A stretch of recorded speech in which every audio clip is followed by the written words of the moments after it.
ગેસના બાટલામાં છેતરપિંડી અને જીવલેણ ષડયંત્ર સાવધાન દ્વારકાના રૂપણ બંદરમાં ચાલતા ગેરકાયદેસર ગેસ રિફિલિંગના કાળા કારોબાર પર દ્વારકા પોલીસે સર્જિકલ સ્ટ્રાઇક કરી છે. મલિક ગેસ એજન્સીની આડમાં કોઈપણ જાતની સેફટી વિના ઇલેક્ટ્રિક મોટરથી ગેસની ચોરી કરી નાના બાટલા ભરતા 3 શખ્સોને પોલીસે રંગેહાથ દબોચી લીધા છે. આ ભયાનક દુર્ઘટનાને ટાળવાનો જશ દેવભૂમિ દ્વારકા પોલીસના ખમીર અને બાજ નજરને જાય છે.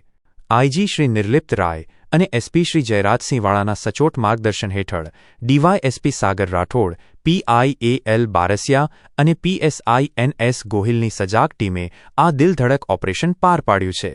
સ્થળ પરથી ગેસના બાટલા અને સાધનો મળી કુલ 3,48,300 રૂપિયાનો મુદ્દામાલ જપ્ત કરી પોલીસે પ્રજાના જીવ બચાવ્યા છે. ખાખીની આ દમદાર ફરજનિષ્ઠાને સલામ.